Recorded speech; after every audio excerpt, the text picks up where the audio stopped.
അബുദാബിയിൽ വളർത്തുമൃഗങ്ങളെ രജിസ്റ്റർ ചെയ്യുന്നതിനുള്ള ഇളവുകാലം അവസാനിച്ചതോടെ രജിസ്ട്രേഷൻ പൂർത്തിയാക്കാത്ത ഉടമകൾക്കെതിരെ നടപടി ശക്തമാക്കി അധികൃതർ. നിശ്ചിത സമയപരിധിക്കുള്ളിൽ രജിസ്ട്രേഷൻ നടത്താത്ത ഓരോ വളർത്തുമൃഗത്തിനും ഇനി 1000 ദിർഹം വീതം പിഴ ചുമത്തുമെന്ന് മുന്നറിയിപ്പ് നൽകി.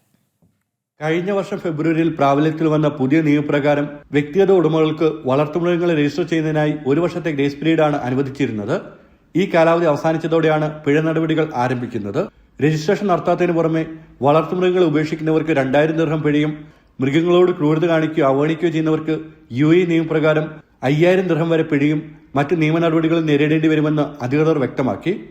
അതേസമയം വ്യക്തിഗത ഉടമകൾക്കുള്ള വളർത്തുമൃഗ രജിസ്ട്രേഷൻ സൗജന്യമാണ്.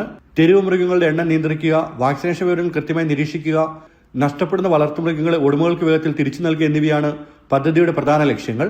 പുതിയ വളർത്തുമൃഗങ്ങളെ വാങ്ങുകയോ ഉടമസ്ഥാവകാശം കൈമാറുകയോ ചെയ്യുന്ന സാഹചര്യങ്ങളിലും വിവരങ്ങൾ സമയബന്ധിതമായി അപ്ഡേറ്റ് ചെയ്യേണ്ടത് പുതിയ ഉടമയുടെ ഉത്തരവാദിത്തമാണെന്ന് അധികൃതർ ഓർമ്മിപ്പിച്ചു. ജനം, ദുബായ്.